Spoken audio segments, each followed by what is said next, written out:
Guys, today we are back with episode 5 of Unboxed. Crazy how on earth we're actually here.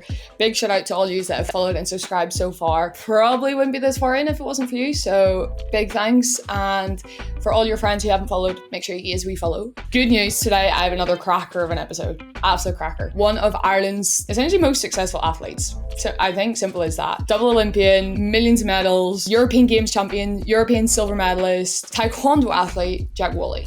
He is a gem. I can't wait for you guys to get stuck into this episode, but the reason I love it so much and love Jack so much is just his perspective and honesty on who he is and where he's at and what he does. He's an absolute cracker of a lad. Every time I see him in the institute, it's just so much fun. But I won't hold you on for any longer. I won't let the suspense build anymore. Let's get into the episode. Enjoy it. Tell us what you think about it. And if there's anything else you want to hear, let us know. So enjoy episode 5 of Unboxed.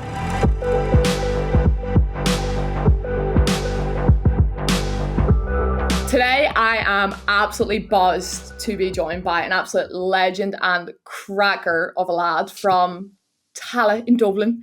Running about all the time in the gym. We always bump into each other, and I am really, really happy to actually sit down and have a chat with the one and only Jack Woolley from Dublin. How are you, Jack? I'm great. Thanks for having me. No, of course. I knew as soon as I had you scheduled in that we were going to have just some absolute wafflers of chats. So we'll just get stuck into it, and see how we go. But first we have to address, obviously everyone knows Jack as Irish taekwondo athlete. First Irish taekwondo athlete to go to the Olympics, double Olympian. 2 silver medals in the European Championships and the European Games, is that it? 22 and 23? and 23, yeah. Jesus, so quite an accomplished, athlete. Just to say in itself, yeah. Yeah, I think I have the most medals of any athlete across any weight in my sport, ever. Full stop. The end. The end. Ranking medals, see, we have tournaments that get you ranking points to qualify for games, so an event gets kind of graded, and any graded event, I think I have 68 international ranking medals, and as far as I'm concerned, I don't think anybody's close to that. So yeah, and across the world, of all time. So that's it's a pretty big accomplishment. Oh, it's huge. It's unbelievable. Even to hear that, I'm I knew you were very, very successful, but to have the most medals across all weights of all time, that is some achievement, especially from a little lad from Ireland, Dublin, Tallaght. But you see, that's kind of why it is, though, because I didn't have many people to train with over here. So my training for years was to just jump on a plane and go to a competition and hope for the best. It was just ring time was just my competitions. And when my first senior competition was in the US Open, the biggest competition, I was just thrown in the deep end, and I went out and beat world number 1 in my second match, and everyone was like, oh, right, okay. I was only 16, and I got a medal, and that was just start of it then now, 68. Jeez. So to get a taste of it at 16, you're definitely okay, this is something I like the success. Yeah, because I actually entered the junior and senior categories at the same competition, because you were allowed to do that when you're 16. And I got a medal in the seniors on the first day, and I fought junior the next day. And all the commentary was just oh, and his older brother won a medal yesterday. And I had to go up to them at the end. I was no, that was just me. I'm allowed to do both. Imagine twin brothers, but there's a year apart. I don't think that makes sense. So the mathing doesn't quite math there. No. And just to see an Irish flag on that stage at that time was just huge, because we never had anyone really before me. I'm the first one to go to an Olympics. I'm the first one to go to Grand Prix and stuff like that. So it was just that was the start of it all. Surely that must be, just even saying it yourself, must be something you must be so proud of. Well, I only in the last maybe 6 months, because I put so much pressure on myself. Because I was the only one, I just assumed that everybody expected me to keep doing big things, and then when you're trying to qualify for games and it wasn't necessarily going to plan, and you started getting in your head and stuff like that. But about 6 months ago, I realized, okay, we need to sort this out, because we have to qualify for the games, then we actually have to go and try perform. So I was just like, okay, have a breather. And then the more you actually like, I was more positive about things and more positive about myself. I realized like what I had done and like just how proud I actually am of myself and what I've done for the sport in Ireland so far. Well, so far, because I think there's many more things that I can be doing and medaling at Worlds and more Europeans. I still haven't broken the European gold medal yet, so that's the big goal. I'm sick of them silvers. I can imagine. Is there something that you find that you come back to whenever you want to be positive about yourself? So you're talking there about how maybe the past 6 months you've really kind of like got more positive, you see how proud you are of yourself. Is there something that kind of really encouraged you to do that? Was there a moment that happened, or if you want to talk about that? Yeah, so like I said, the qualification for Paris is really, really difficult. You have to be in the top 6 in the world rankings, in the Olympic rankings, and that's what we thought. And I was sat at 6, and then it was said, oh no, it's actually 5, and the extra place goes to somebody who wins the competition in China at the end of the year. And I was sat at 6 for the whole year last year, and I was just chasing 5, and I had to make like my weight. I think it was 19 times I made weight last year, and for me, like I cut like maybe 6 kilos every time. So it was pretty draining on the body and the head. Like I just didn't want to, at the end of the year when I didn't get in the top 5, I was just like, I'm over this, I'm sick of this. Took a bit of time over Christmas to kind of try and reset, but I'm not the type of person who can just sit in bed all day and just like do nothing. So I was like, okay, Jack, you have time off, use it well, because when you come back in the new year, it's going to be like really intense to try and qualify for the see, we have qualifications that were in March, and you had to get to the final to qualify, which was very like nerve-wracking, because obviously I'd spent my whole life kind of like on a continuous assessment basis type thing with the ranking system, but this one was just like, okay, it's all in one day, and if you make a mess of it, you're not going. So I actually started in January having really bad panic attacks. I was waking up, I couldn't breathe, I didn't want to do anything. The only thing that was getting me out of bed was going to training, because I knew if I didn't go to training, I wasn't going to qualify.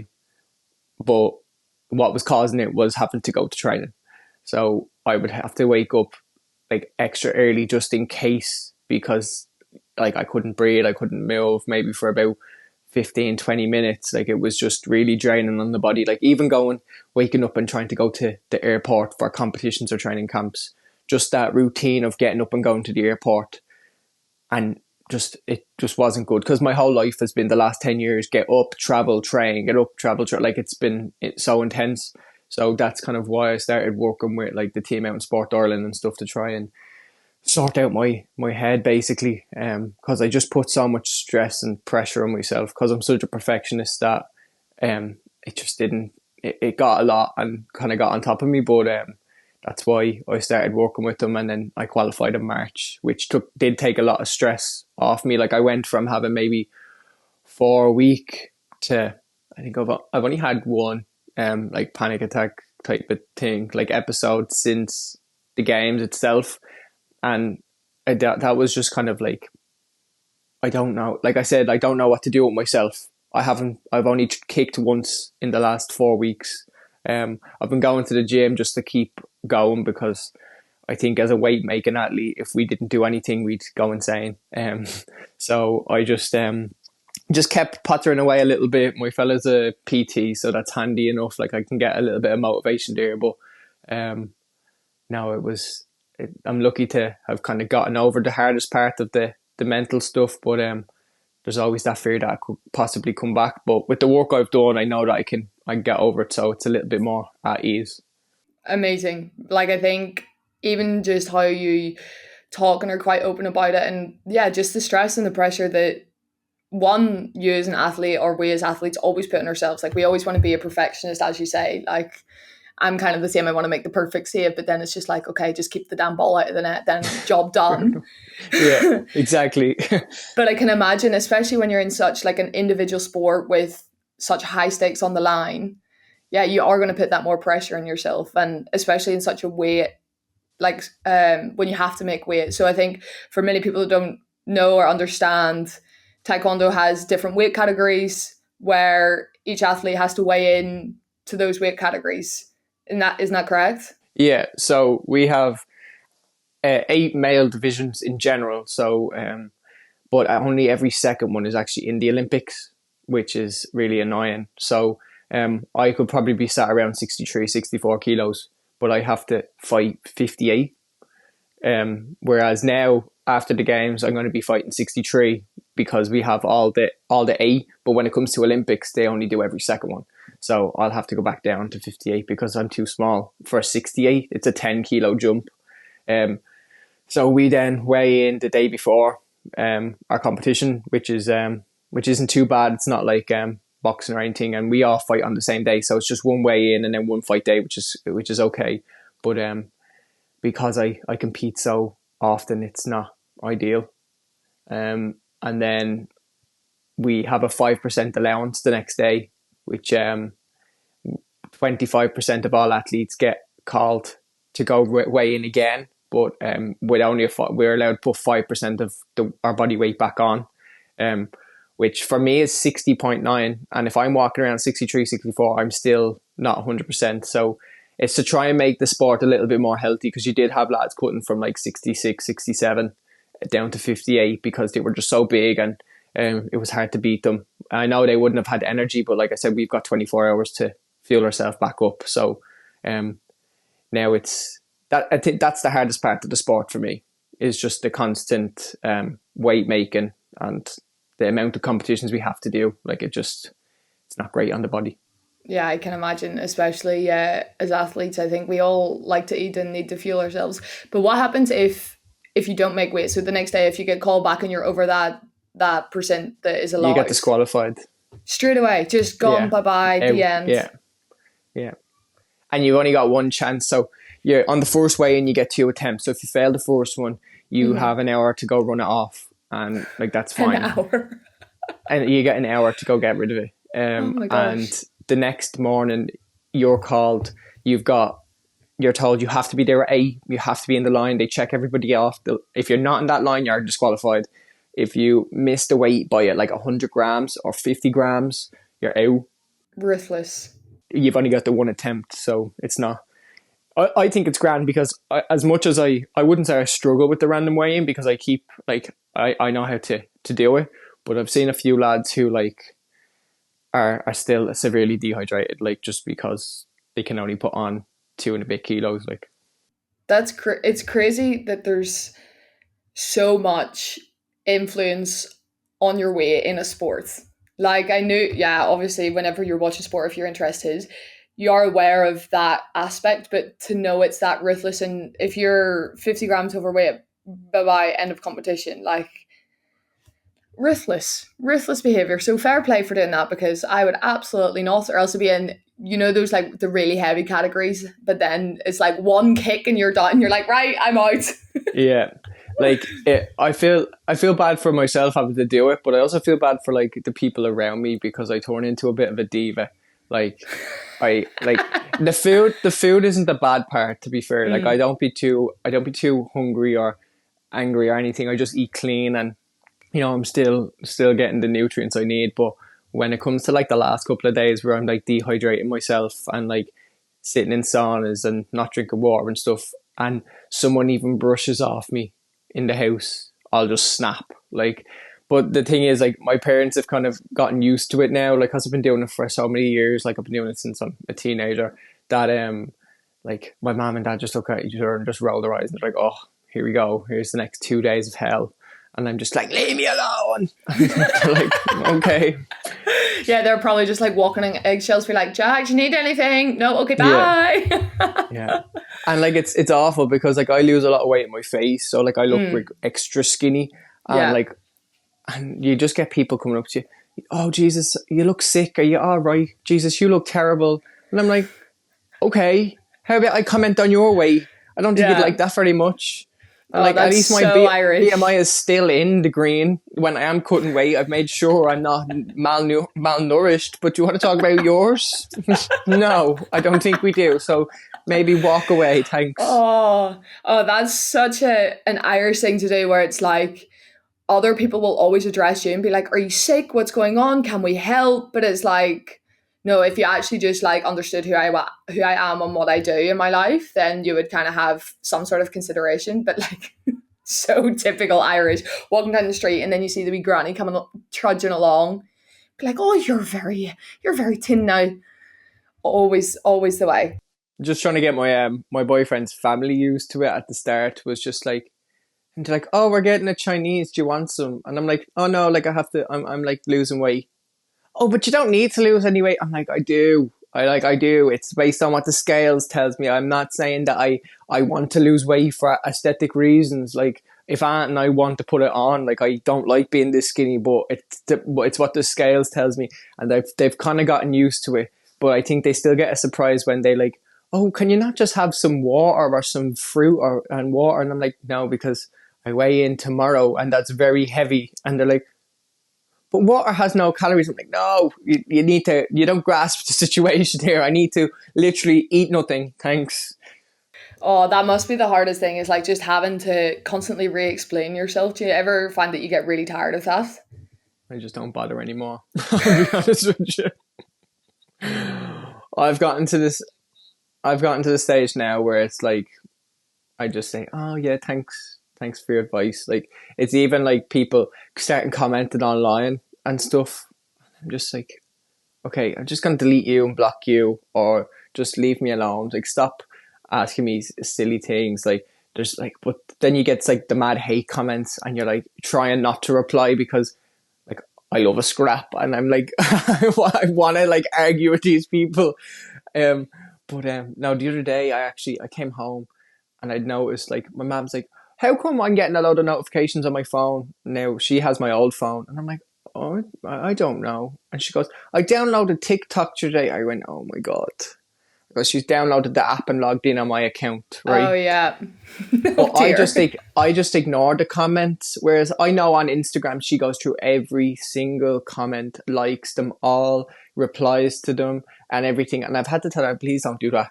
Like, stop replying to comments, like all the hate ones. She's like, oh well, maybe you should go and check yourself before you start commenting. Like, ma, please relax. Like, but it turns out she was went on and started doing it on TikTok. She sat down, had a full-on comment session at home, but didn't realize it was on my account. Brilliant. So Jack Woolley was replying to all these people, telling them to shut up and they should cop themselves on and everything. And I had to make sure she went through every single video on every single comment and deleted them all, because she was going to get me in trouble. Yeah, not ideal. Sure, look, at least she's been number one fan, like sticking up for you. But it could, parents with social media, and she's one of those people that hold the phone back here and like tap it with one finger as well. So I'm like, the amount of time you spend trying to find that comment and then actually replying back, you could have been doing something productive with your life. Come on now. What are you doing? I know, by the time she like actually like moves out so that she can like they can see it at distance, and you're like, okay, can I read it? Nope, bring it in. Oh, too close. Get the one finger out.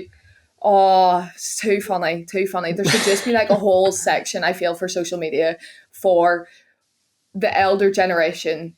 They should just have their own social media. Yeah. And have the rest of them blocked. Well, yeah, they have Facebook. They have Facebook, don't they? No, well, my dad, whenever, like, a couple of years ago, he used to be like, oh yeah, I'm on that book face. I'm sorry, what? I'm like, George, what are you talking about? Yeah, book face. The older generation. My dad didn't really realise there was a story, like a St. Patrick's Day story, but it was a bit rude. Like, it was one of those, like, dad jokes, like, with, like, you know, and he thought he'd sent it to his friend, but he sent it to everybody on Messenger in his contacts list, including my coach's wife, all my like all my other old coaches, all my mates and all, but like I got it and I thought, oh okay, he's just sent it to me, like, and his friend or whatever. And then I'm getting my phone starts blowing up. Hey Jack, just letting you know your dad sent me like a really inappropriate joke. And I was like, what do you mean? I went downstairs, I looked at his phone, he goes, oh, I just pressed that button there. I'm like, send to all, Harry. Can you not read that? Like, Christ. The struggles. Yeah. Okay, since we're already kind of talking about home life and whatever, let's rewind a bit. back to Lil Jack coming from Tallaght when he was younger. So how would you best describe Tallaght to those that are listening? I love it. Like it's like a little. It's not little. It's huge. But I think it gets a bad rap in the media. Everybody that I went to school with in primary school, we all still stay in contact. Like I think everyone's a lot more community driven in these types of areas. I don't know. It's always exciting, and I've never had any issues with it. Like people are always like, "Oh, would you feel safe walking around?" I'm like, "Yeah, why wouldn't I?" Like I love it. Like my granddad and my nana live down the road, like 5 minutes down the road. They know this person and that person knows this, and it's so connected. It's deadly. And to be fair, my partner lives in Finglas, and it's very similar out there as well. Now there's less police helicopters in Tallaght, but keeps it interesting. Exactly. There's always something, and you know somebody, and like. I don't know. I could walk down to the square. Like they're very supportive as well with the whole sport now. Like you could see it. Like we went down and there was posters up of me and Rashida, and it's like just there was such a buzz around it all. So everybody's just real supportive. I've never really had any issues out here. I don't know whether that's because I know people or whether it's just it's a bad rep for no reason. To be fair. Yeah, it's always like that. Reason, but yeah, it's always that 10%, which like kind of brings the whole name down. But do you find coming from Tallaght, because it's that such community based, driven, like everyone knows everyone, they want to support each other. Do you find that is something that you're really, really proud of? Yeah. I brought the Tallaght flag actually with me to the opening ceremony at the Olympics. I didn't even know we had a Tallaght flag, and my mom is. My mom was a youth worker for years in the area, so she would have known like little bits, all the history about Tallaght and stuff like that. And she went down to the council and got me a flag, a Tallaght flag, and I brought it down onto the boat when we were getting lashed rain on. And there's me stood with a little Tallaght flag. I'm like, woo, you're up Tallaght, you. But I say though, people from your area, like from Tallaght, to see you on a boat at the Olympic opening ceremony with this Tallaght flag, it's something that again drives that whole community to come together.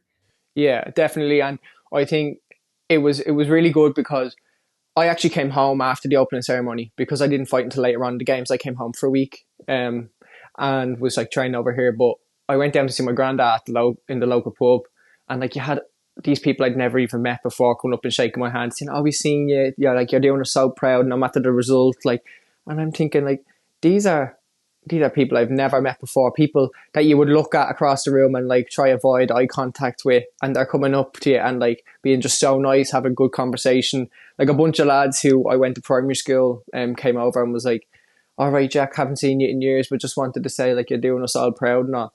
And I just had to like, that was a moment of like reflection for me, being like, Jesus, like you've look at what you've done already and you haven't even fought. Like of course like they would have wanted a medal or something like that, like a better result, but like just for them to say that they were proud regardless, like kind of took that weight off my shoulders. Because when I went to Tokyo I didn't have that because of COVID. Like we weren't able to like meet up with people, or the support wasn't there as much. But this time around it was an amazing feeling, like just so proud of it, you know. Yeah, I think that's one thing I've also noticed, the difference between going to Tokyo and then experiencing Paris is just that, yeah, the ability for the whole, like all communities and just the whole nation just to get together and actually support all the athletes. It's something I'm definitely a little bit jealous of, having not competed, but just to see the whole isle come together. I think that for me that's what it is about. And it's not whether it's you're bringing home medals or whatever. It's to see us, this little island, these little communities all coming together. I think that there's more pride in that, I feel, than, of course, everyone loves a medal. That's why you compete internationally. Everyone wants to win. No, like I went over late, so I got to see all that before I went over. And it was such a buzz then. I was just like, oh my God, like, because you didn't get to see any of that the last time. So this time around, I was just like, okay, you've got to experience that now, shut off and go into competition mode. But then to have people in the stands and stuff, like I knew there was probably about 15 people traveling over for me, which was good. But then I'm looking up at the stands and you're seeing random Irish flags with people you've never even seen before. And I'm thinking, Jesus, they must have got the wrong tickets or something, like, because like why would they come to Taekwondo? And I'm like, Jack, it's because of you. Like, these kids probably do it, or they've seen your ad on the telly and they're going around scorpion kicking their parents in the head. Like, you never know like what driven them to come and support you. But like, just getting the messages of support and stuff online as well. Now, I did shut my social media off before the games. I passed it over to my best mate, so she was kind of keeping things going, because the world is so social media focused. I think if I completely shut it down for the week of the Olympics, you would have been mental to do that. So my mate did it all for me, and she's like, Jack, do you want me to reply to these comments or like all the DMs? I'm like, no, because I want to do it in my own time. You know, it'd be nice for me to read them and stuff. And I'm that type of person who hates those red dots on your phone. I actually can't lock my phone if there's any. So I have to go into them. Like, it really does my head in. And my partner, it melts his brain as well, because we could be sitting watching a film and I open my phone to do something and then I have to get rid of the red dots. And he's like, will you get off your phone? I'm like, oh, sorry. But I left it all and build up. And when I got home from the games and gave myself a couple of days to just refocus, and, you know, it was nice to check in on all the support and, you know, see that I didn't let anybody down other than myself, in a way, you know. Is that something that you find puts a lot of pressure on you, or do you find that gives you a lot of confidence, seeing and hearing all those messages and seeing all the people in the crowd? I've never really had an issue with it. I've always been told that it was a distraction from other people, like coaches and management and stuff like that. Oh, we don't want people coming watching you because it adds that extra layer of pressure. But being the only person, it can be very, very lonely. So the more people there now, I'm kind of enjoying it. My parents have only seen me fight 2 or 3 times since I'm 12. I'm 26 next week, so it's been more than half my life now that I've been doing this, that they've not seen me. They came to Paris. They've come to 2 Grand Prix, so I've done really well at the Grand Prix. I've got medals, so it's just nice that in recent years that they've been able to come support me. But up until then, I always thought that was going to be this like extra level of pressure and stuff that I didn't want, but now I love it. If you want to come watch Taekwondo events, anybody who's listening to this is more than welcome. Bring your Irish flags. Well, I see you training in the gym, and then I'm just like, so many times. So like, for those that don't know, so we would sometimes train in the same gym together in Dublin for the Sports Ireland gym. Yeah. And most of the time I'm in the physio beds, and there's clear glass, and you're always, well, you had a training camp before Paris there. Yeah. And when I was talking to the physio, I was like, Bev, I think I could do this. And then you were lifting your leg above your head. And I was like, right, I know I'm flexible as a goalkeeper, but here now, have me a hope. I was just like, honestly, chin on the floor, watching you. I was like, just so impressed. One, by just your athleticism. I think just watching you, I think, is insane. And anyone that's seen a Taekwondo Grand Prix, or like, what would you call that? Well, like a fight. Yeah. Just a fight. Yeah. So I think anyone that is seen just a fight would be insanely impressed in the athleticism alone. But I think also you used to do a lot of like shadow fighting, where I see you guys like just practicing your moves, like getting into your zone. And I think that and it is also so impressive with how you just switch on just mentally, just to go and just, you're in your circle and you're just doing what you need to do. And I think that's, it's very impressive. Very impressive. I hate doing that though.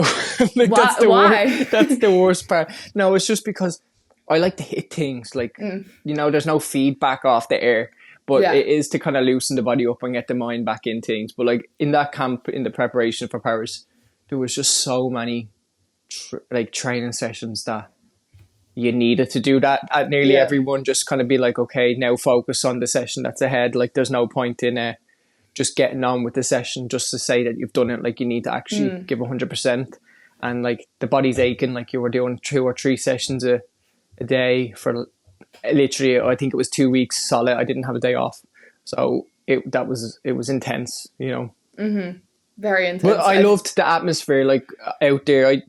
When we train in our club in Tallaght, it's very secluded. Like it's just us in like a room with a bit of music on in the background. Whereas this, you had like all the sports coming in, like Ellen Keane coming over and using the mats to stretch, and then Shane Ryan, the messer that he was coming on and trying to kick the bobs. There's actually a video of him doing a bit of kicking. I was actually very surprised for the size of him, and like he could actually get his leg up. Like he's huge, and he was able to get his leg up. And I'm like, oh, well, if the swimming doesn't work out and you want to change career, then you know we wouldn't say no to a heavyweight on our team, you know. Maybe there's something I can work on. I can be the heavyweight on the girls' side. Well, we need some more girls, so you know, anyone you can think of, bring the whole team with you. Here, maybe that could be something we'll have. We need to organise like a sports day in Hockey Ireland or in Sport Ireland. We should. That's what we should do. With a big crossover where everybody tries out the sports. That'd be unreal. That would actually be some crack, because then I can honestly just imagine some people like going to try like any of the fighting sports like boxing, taekwondo, whatever. And I can, especially girls on my team, it would be very comical. Very, very comical. We'd have a lot of entertainment, I think, just from that alone. Yeah. I'd love to find out like who's the most flexible sport, who's the strongest sport, who's the fastest sport, and just do like a mini Olympics with us all. That'd be class. That's something, right? That's a project later on. We're going to have to come back to this because 100%. Who's more flexible, me or Reese? That'd be a good one. Oh, that is a shout. I'm going to ask him that question when I get him on. Yeah. He'll be like, I am curious about that. I'd say his general flexibility is probably stronger, but my odd flexibility, like I can like rotate my knee backwards and like I'm like, you know, that type of flexibility. Yeah, so like casual. It's very close, yeah. Put you two together and you'd be like the perfect combination of like a taekwondo gymnast athlete. Maybe we'll create like a new sport or something like that. Deadly. Deadly, ruthless. Okay. Oh, love this already. When you were younger, so Lil Jack, tilting and about, what were you like? Who was Jack? Describe yourself whenever you were a kid growing up. What do you want to do? I was one of those kids that was good at everything, really. Like they were just like really annoying and like confident kids that like just was like, oh, I can kind of do everything. Like decent grades in school, like primary school and stuff. I was always like really like into everything. I was like the fastest in the class and this. But I think that kind of, I'd say when I was a kid, I would have considered myself like really cocky. And then with being in elite sport, I kind of grew out with that, and it edged more on the, okay, it's a confidence, like, you know, I kind of have to be more professional and stuff like that. And realize I'm not the best at everything now. But I was very like that. I'm very outspoken and honest, and I've been like that since I'm a kid. Like that's just the way I was brought up. But no, I don't think. I'm very proud of the kid I was, because it kind of set me up to be the way I am now. I was never shy. I was always involved in kind of every sport you could think of. Like I did a lot of the community games. My ma ran that in the area, so I did bits like that. And yeah, no, I was a little melter, but a good way. Yeah, one of the little ones that you always find the teachers complaining about, but then you're actually secretly like one of their favourites because you can have a bit of crack with them. Yeah, I had that from when I went into coaching a little bit. We coached 3 to 6 year olds, and it was funny. Like the first 2 classes with a couple of them, you're like, oh, well, they're so annoying. And then the more you kind of get to know the kids, you're like, that one's my favourite one. But you're not allowed to say that they're your favourite one because they're doing handstands and punching the other kids. But I'm like, but it's really entertaining. Is it more because it reminds you of whenever you were little? You were like, yeah, that was me. So there's hope for them yet growing up. Yeah, I was like a lot of energy and a show off. Like I wasn't actually allowed to start taekwondo until I was 6. Because that was just, they didn't let you in, and my brother did it He's older than me. So he did it. I went down. I'm like talking to my parents, and I'm like doing the splits at the back of the hall when everyone's stretching. I'm like, look at me, I'm better than all of them. And I'm like 4 years old, and I'm lifting my leg above my head, and I'm like, how come these people can't do this and they're training for this? Like, man, look at me. And then eventually it was like, I think it was my 6th birthday. I went down, my brother was going to train. I was like, I'll go down. And I started it. And like, I was correcting the coaches and like just being cheeky and answering back and everything. And they were just looking at me going, oh my God. But like from talking to them in later years, they were like, that's the type of kid that's going to succeed, like confidence and, but I've never been afraid to take feedback or like criticism, but that's just because I was going to say it's probably because, but it's definitely because I live with my mom, the queen of criticism. But if you don't do something right, she'll tell you, and she won't be afraid to tell you. So I've been blessed with that, and it's kind of turned me into the character I am today. Do you find that has helped you in your like sporting life? Because you say your mom was very critical or just said it how it was, typical obviously Irish mom, but do you find that has helped you in that transition as you're growing up, as you're trying to figure out who you are, that you are that bit more confident in yourself, you know who you are, you know what you want, and you're not afraid of not that you're not afraid of what people will say. There's obviously, maybe with most people, I think, a judgment element, but do you find that helped you as you're growing? Especially because like when I know I'm doing something right, it's a good thing because nobody's saying anything. And if nobody's saying anything, it's a good thing, which means I know I'm kind of doing something all right. But I kind of don't really care what people think anymore. Of course, there was like a patch when I started like being successful in sport, or like kind of around the Tokyo when I didn't go as planned, and there was people passing comments and stuff, and I kind of got in my head a bit. But I'm quickly reminded that I'm my mom's son and I shouldn't be taking shit off anybody. So just the way I am. I've kind of always been like that, but it has helped me in my career as an athlete, like just to, train hard and not have any excuses to be slacking off, Yeah, you'd be getting wrapped with a wooden spoon when you were younger. It wasn't that bad. There was actually rumors because one of the neighbors doesn't like my dad, and somebody started a rumor in the estate being like, oh, Jack only wins those medals because his dad ties him to chairs. And I was like, excuse me? What? Sorry, what? Exactly. And I was like, not once have I ever been tied to a chair. Like, what are you talking about? Like, I'm like, no, I win things because I'm good. Like, but I'm good. I train hard. I like what I do. Don't talk to that man. So yeah.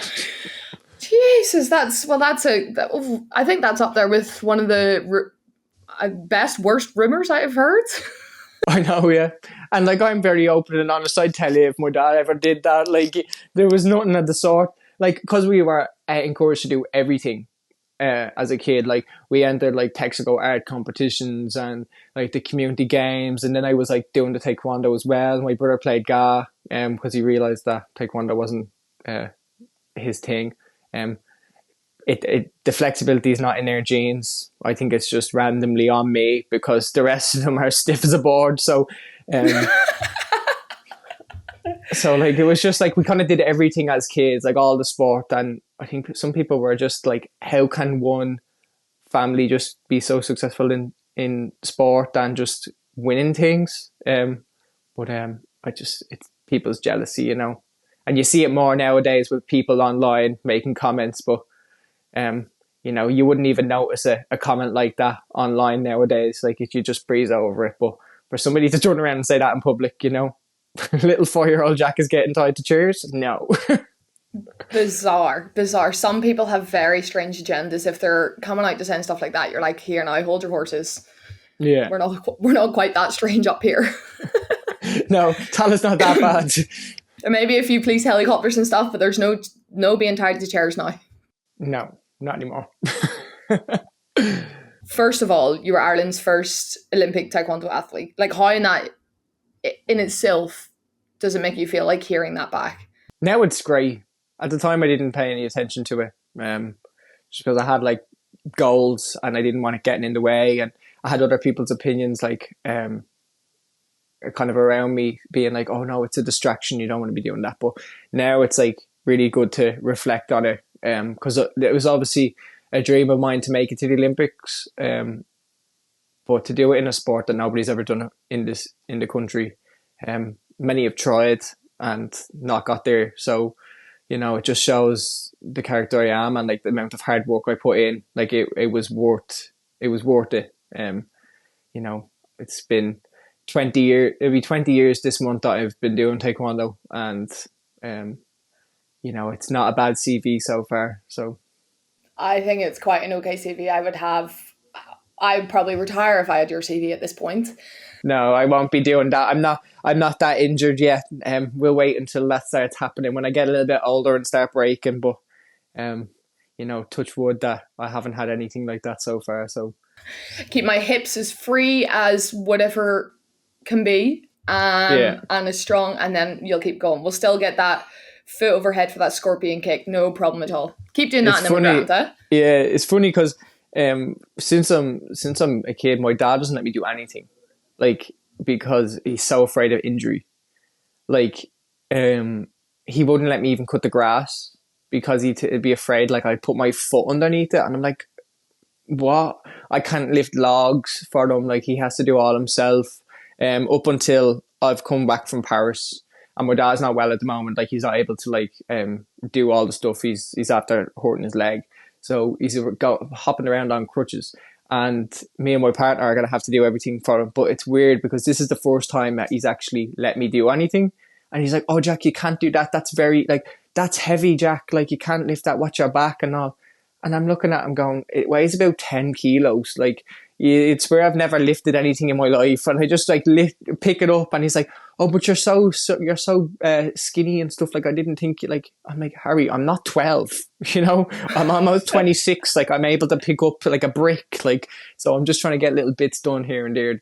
It's kind of nice having the bubble wrap taken off, and I'm able to do little bits around the house, keep me occupied, because like I said, I'm not training 100% just yet, so getting little bits done like that. But I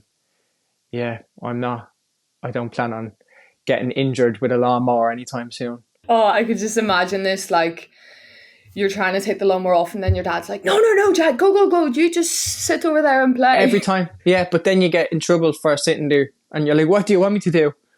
Like, "All you do is sit around all day." I'm like, "Yeah, but I tried to do that and you took it off me, so what do you want me to do?" It's a catch-22. Yeah. Always the way. Typical Irish parent having something to say about absolutely everything. Yeah.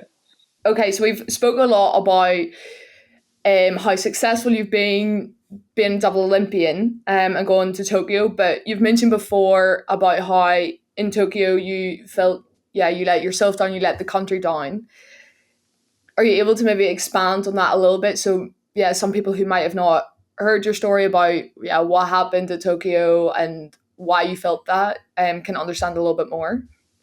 Yeah, I think it was just because, like you said, I'm the first one to do it, and I had that kind of pressure on me from everyone back home, kind of like, okay, I felt like there was so many eyes on me to go and be successful at the games. And like, to be fair, the sport is so close. Like, I fought all these boys before. We've all beaten each other before. Like, even the lad that I fought in Paris from Spain, he beat me by a point, but I've beaten him in the past. He's beaten me in the past. So like, the sport is very close. So it's hard to say who's going to win the medals, never mind like individual matches.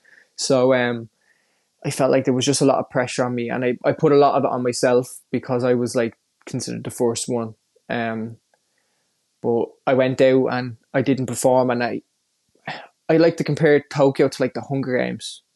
Like, we went into a room with a ring in front of like 20 people in suits while they just looked at you, and a load of cameras for the TV, because there was no audience. It was like you could hear a pin drop. Like, it was absolutely terrifying.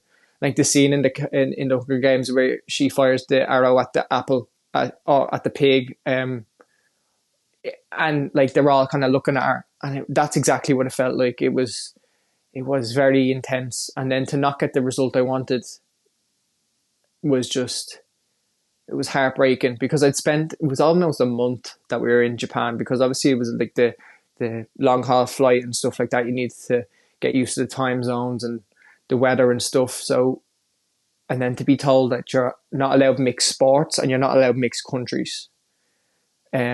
So it was literally 3 or 4 weeks on my own, basically walking around everywhere with a mask, doing tests, and then you're trying to get into the headspace of like, okay, this is the Olympics. Like, it didn't really feel like the Olympics. It's not what I'd built my whole life for.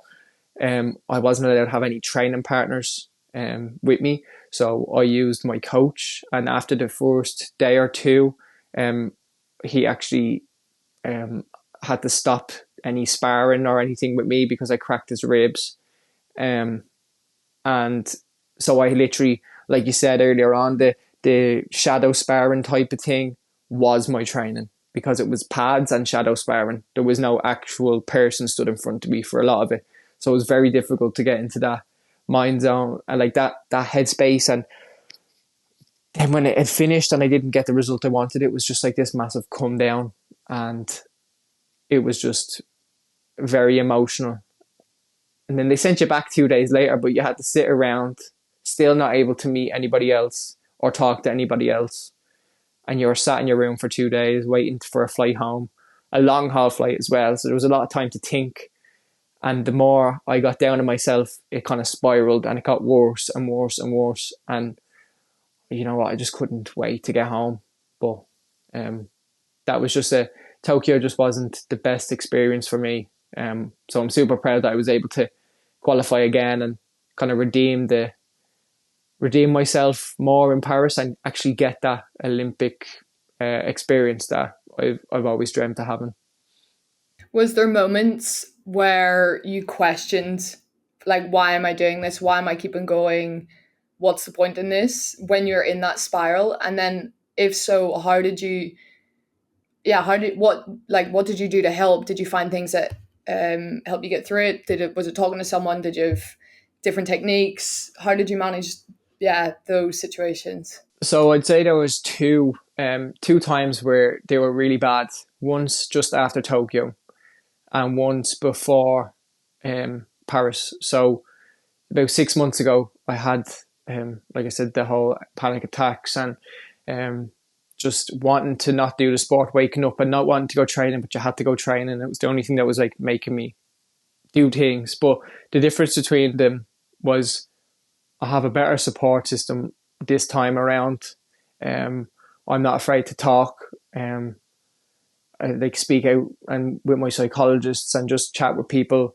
I'm also in a relationship now 3 years kind of since Tokyo. At the time, like around Tokyo, I was kind of on my own, and you know, I had my parents and a couple of friends, but they'd all moved abroad. So I literally, it was just me sat at home with my mum and dad, and that's not good for the head. Whereas when I noticed I was kind of going down a bad road mentally, I was able to speak to psychologists. I had my partner there to go out and do things. It wasn't just, okay, wake up and just be on my own. I was like waking up with somebody and going to training with people. He was come in and watch training. He was actually given the job to come with me on training camps, and the coaches over in Spain made sure that he was at every session and recording videos and stuff for social media for them, and just getting clips and photos for everybody. And like, it was just nice for in between sets to kind of look over and there he was. So it was, that did make a big difference, just having him there. And also once you've done something before, you kind of know what to expect. So being in that headspace in Tokyo, like after Tokyo, was the first time I'd had that, and it was a shock because obviously I've been doing the sport for so long. It just was like a bit of a brick wall. But this time around, I was like, okay, what helped me get over it the last time?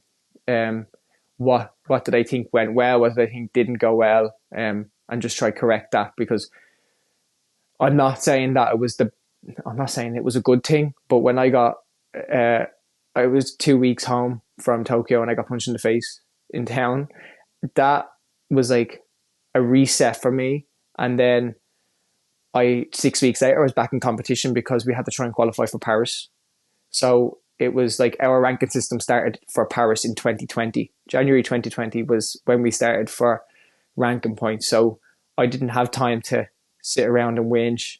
I just got thrown straight back into it. And I think that's why the start of this year happened the way it did, because I didn't have time to process Tokyo. I didn't have time to process what had happened to me. It's all kind of felt like a blur the last maybe 3 years of qualification. So the start of this year was like a proper reset, and just realizing that I'm not going to do well if I'm not happy.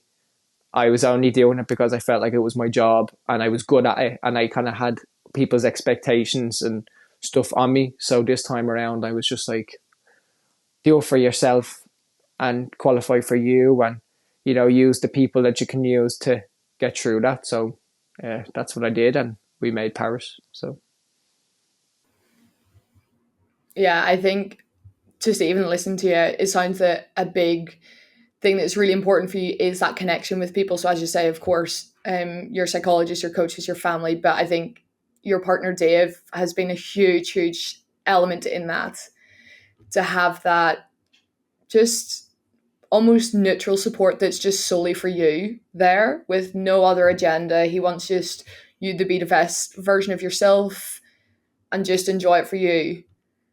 And I think that's something that, listen to it. It just, it makes me feel like just, really warm and happy, because to hear, I think a lot of people don't have that, where they say, of course they've got their family or whatever, but just to have someone there who is their number one supporter, and you're of course going to be there for him in everything he does. But for people to realize that that's such a big element of what just people need, I think is huge. And it's hopefully something that a lot of people can even take a small aspect away from this. Is connection with other people is so important. I think that that for years I was always told that a relationship is a distraction. It's the worst thing. That's the worst advice I could have ever been given. Now I'm glad that things have worked out the way they have, because honestly, I feel like, as cringy as this sounds, like he's the one type of thing, and I wouldn't have met him if I didn't have that advice for years. But I think you need somebody to go on it with, especially in an individual sport. Just to have their support. And for me, I read a thing recently about like the 5 love languages or something, and I've realized like mine is just physical touch. Like if I'm sat there and put my hand on his leg or something just for comfort. If he's driving the car, I can be on my phone, but even if my elbow is brushing off him, it's just like, okay, I feel safe and I feel relaxed, and it makes such a difference just to kind of have that calmness in between like training sessions, and like it all has a knock-on effect, and like helps you with your performance, it helps you with training, just motivation in general. And like I had that for years. Like as a kid, I was always very tactile, and it starts to make sense now that like even just sitting down watching the telly next to my mom and me just like twizzling her hair, like it was just such a thing for me.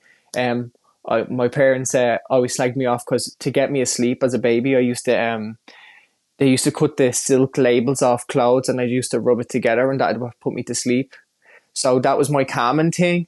And it's even as an adult now, it's just like, okay, even having my baby finger on his knee just settles me so much. So it's been like a massive thing for me in the last 3 years, just to have that person there that supports me and is able to, who knows me inside out now at this stage. It's weird. Just makes me feel a lot better, Oh, definitely. I think that's something that most people would inspire, to have that sort of connection with someone, with anyone. And there's really a depth of understanding that you've now got of yourself. Is like, okay, I can relate my love language of touch to something that I did as whenever I was younger, of having that, say, the silk, touching the labels or whatever. So I think that in itself is such a growth of yourself, to know that and understand that, and also be comfortable with that. Because I think, I find it myself sometimes, a lot of people, aren't comfortable where they see queer couples or whatever in public do, just having that element of physical touch. it makes them uncomfortable. But part of me is just like, okay, well, that's very much a you problem. Like, I'm happy with who I am and what I do. So I'm gonna keep doing it. Yeah, 100%. And like, it can be brought into sport as well. Like, even to settle yourself before a match. Like, obviously we the bottom of our socks is open, so like we can feel the mat under our feet.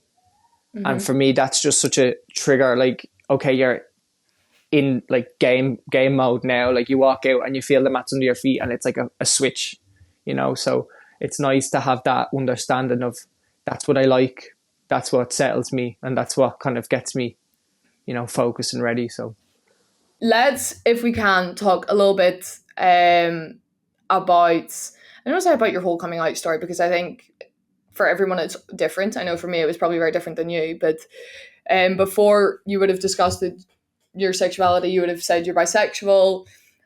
How did you find just that experience in itself, with family, with friends, with communities? Did you find that it was different in your sport and out of your sport, the reactions? How was that for you? Looking back on it now, I'm very happy with how I came out. I've never had any issues. Like, my parents were very supportive. Like, when I first told my mom, she sat me down and she was like, look, you're full of hormones and changes and stuff like that. Like, you know, try and experience it before you start putting labels on anything. For years I put labels on it, but now I don't really care about it. I'm just with my partner, and he's just so happens to be a same-sex relationship. Like, that's the way it is. My dad, now I came out a couple of weeks later, and he was fuming because I told my mom first. Didn't care about the whole gay thing. He was like, that's favoritism. You've after telling her before me. Why did you do that and all? And I'm like, I wasn't expecting that reaction. Then I came out on TV, the preparation of Rio. So they were following, RT was doing a documentary and following us. And they said, oh, like, this would be interesting for you to speak about, because it set you aside from other people. And I was like, 17-year-old me was like, okay, yeah, no problem. But then I came out on the telly and then realised that it was going to air the next day, and I hadn't told my grandparents. So that needed to get done quick. But in a way, it kind of was a good thing, because it not forced me into doing it, but it kind of gave me that little bit of a nudge. Nobody's really had an issue. People assume that in the sport you've kind of had issues because, like, it's a contact sport. For one, it's wild, but people have always been open about it.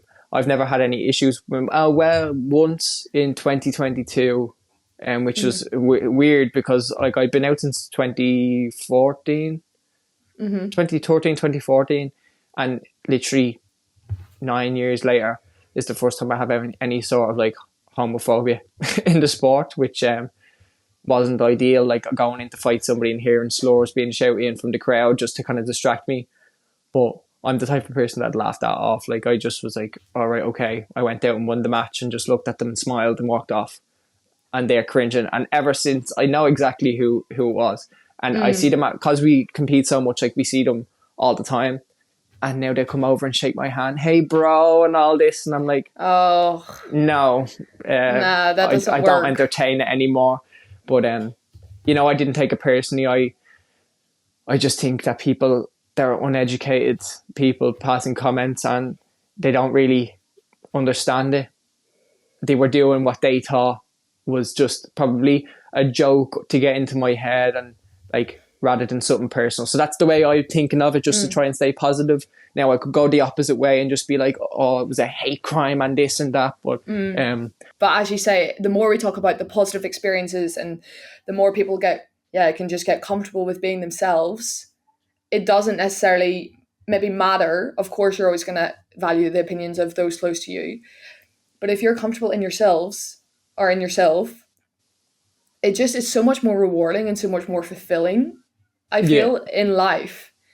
And whether that's if you're with someone who's the same sex as you, someone who's a different sex, whatever label you decide to put on yourself or not put on yourself, I think that's so important, just to keep those conversations going. I think a lot of it is forced, though. I think a lot is forced nowadays. Like, well, not forced, but I don't know. There's like been a few TV programs that is so centered around like a same-sex couple, and it's like they talk so much about that. And I honestly think it'd do a lot more if we just put couples of different races, different genders, different sexualities, different everything in a normal storyline, and stop having to make it an LGBT or a ethnicity storyline. Like same way in schools, like I think it would be a good idea if we just had, just a normal storyline with a same sex couple in it, that we don't speak about the sexuality side of things, that it just is considered normal. Or like a storybook where the two parents are a different race and we don't speak about the race. We just have the pictures where one person could be from China and one person could be from somewhere in Africa or something like that. And just kind of inject it like that subtly and just make it more normal rather than trying to like blast it at everybody. Because I think that's when people get a little bit defensive because it's not the normal for them and they get like a bit angry about things and they think that people are forcing stuff on them and their children and stuff like that. But if we did it in a more inclusive way by just showing that it's normal rather than having it to make it a big thing, I think that'd just be so important. Because I never seen any like stuff like that growing up. But nowadays it's like, it comes with so many negative comments online if you're talking about things. But like if you see an ad where two men are holding hands briefly, if it's not just them, I think that'd be just super important. Yeah, it's just ultimately bringing it back that we're all just human. We're all just people. Yeah. We all have feelings. We all just we're all the same, but we're all our own individual way. It's more important than anything else just to be yourself and just be happy. Like for years with the sport, I always just like was so results driven, but now I'm just happy to be myself, happy to live my life, and that's what's going to help the results come as a sports person, is to be happy as a person. I think that is the absolute best way we can finish this really amazing conversation. Ultimately, we all just want to be happy, and I think, yeah, Jack, it's just been amazing listening to you. But before we go, will we finish on some questions?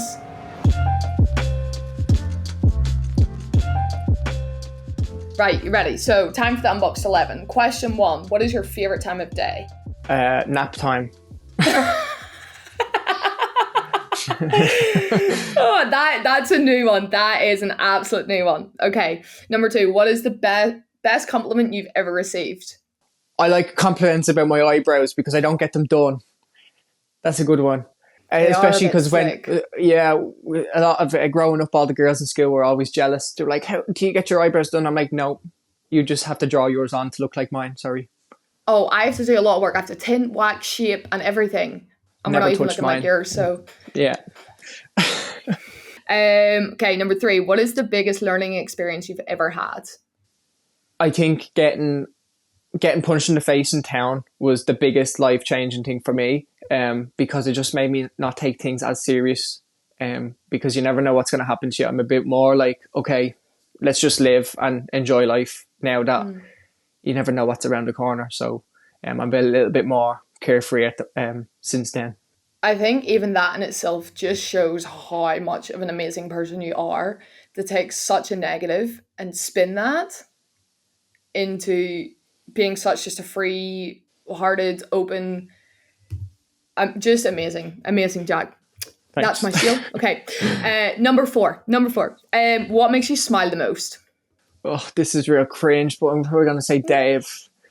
Like just seeing him, like I could just like he works in the gym, and I go into the gym, and he could be stood behind the desk, and like I'm automatically like so relaxed and happy, which is gross. But sure, look. No. Cringe. It's not gross at all. No, not at all. Okay, number 5, 3 things you can't live without, and you can also mention Dave if you need to. My phone. I'll say the probably realistically my phone. He'd want me to say him, so I'll say him, and I would say Haribo Tang Fastics. Oh, yeah. Oh, that is a great shout. What's your favourite sweet in those? The crocodiles, the purple ones. Oh, that's a rogue choice, I would say. Very rogue. Because over in France, you can get a whole packet of crocodiles, just the crocodiles. Yeah, they don't get them over here though. Yeah, I'll take a wee trip down the road and sure I'll get a couple of boxes for me and a couple of boxes for you and ship them back. Sounds good. Yeah. Okay, number 6. What is inspiring you in your life right now? See, I'm at a weird stage where I'm kind of all over the place post Paris, but inspiring me is to make myself a 3-time Olympian. So that's kind of just setting goals for this cycle over the last couple of weeks and trying to have the cycle go as smoothly as possible and correct some wrongs from the last couple and make this one a 3rd time lucky and hopefully get on the podium. So just the goal of wanting to be a 3-time Olympian and get a medal after the last 2 games is what's keeping me going. I love that. Big fan. Okay. Number 7. If you weren't a taekwondo athlete or if you weren't an athlete, what would you do? Sport-wise, probably gymnastics. But if I didn't do any sport, which I would be one of those high rocks weirdos that does marathons for fun. Realistically, yeah, I'm gonna do something competitive regardless. Now, I've never had a real job because the sport has taken so much of my time, and I've been lucky to get funding and stuff from Sport Ireland. So I've had that luxury. But if I was to do a job, it kind of always fluctuated. I wanted to be a tattoo artist because my mum was an art teacher, and I got an A in the Leaving Cert Art and stuff, but I never had time to do the portfolio.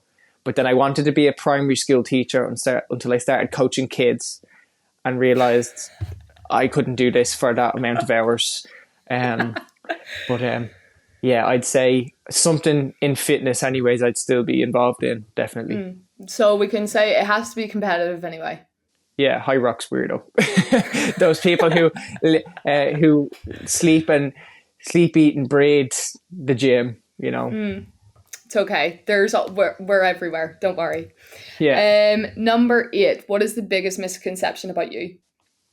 I've heard from people that I can come across a bit standoffish, which is baffling to me. It's probably just because I tend to be quiet unless I kind of am comfortable in the environment or I know somebody, and I'm not one of those people who would just walk up and have a conversation with anybody unless they speak to me first. But once you get to know me or once I'm comfortable, as you can see, like on this, I'm kind of waffling on and I kind of have a little bit more of a personality. I'm not as scary as people might think, but yeah, I'd say I'm not as standoffish as you would think. Okay, so note to people, come up to Jack and say hello and chat away. Have a if you initiate the conversation, I'm a lovely person. I just find it embarrassing personally if I was to walk up to a randomer because I'm probably scared of the rejection or the reaction that they would have, that I think they're going to just kind of look at me strange. So if you approach me, we're going to have a great time. Oh, fab. Okay, well, I hope a few more people do. Okay, 3 to go. Or number 9, who do you look up to? My ma, since I'm a kid, just she's always been so involved in helping other people. Like she started Feroga Youth Club. She was doing the community games. She was a teacher. She always did what she could for our kids, like trying to get me away to competitions and stuff like that. She was just always really supportive. And like I said earlier, she's got that kind of critique down to a fine art. But that's only because she wants to help us be the better version of ourselves. And she's always just somebody who I've looked up to, and luckily we're very similar. So I've just been able to be myself and be like the person who I love and inspires me the most. Oh, that's lovely. So sweet. Okay, 10. One experience that easy for me to say. One experience that significantly shaped who you are today. I would say Tokyo. The heartbreak that I felt in Tokyo pushed me then to be a better person and just realize that it's not the be all and end all. Like, just because you lose a competition doesn't mean you're going to die. Like, I'm still alive, I'm still living, and I don't think about it too often. It's only when I'm asked questions like this that I think back on the tough times, because I'm so comfortable in how I am at the moment and happy with my life. So I don't tend to think back too often, but I'd say Tokyo kind of pushed me and made me want to go for more Olympic Games and be successful. Well, hopefully everyone can take a small bit of learning from that and how to switch a bad situation or something that you maybe aren't pleased in into something that can be quite positive. And the last one, the biggest one of them all now. How do you stay unboxed and true to yourself? Just not giving a shit about what people think of me anymore. I'm very open and honest, and I don't really shy away from anything.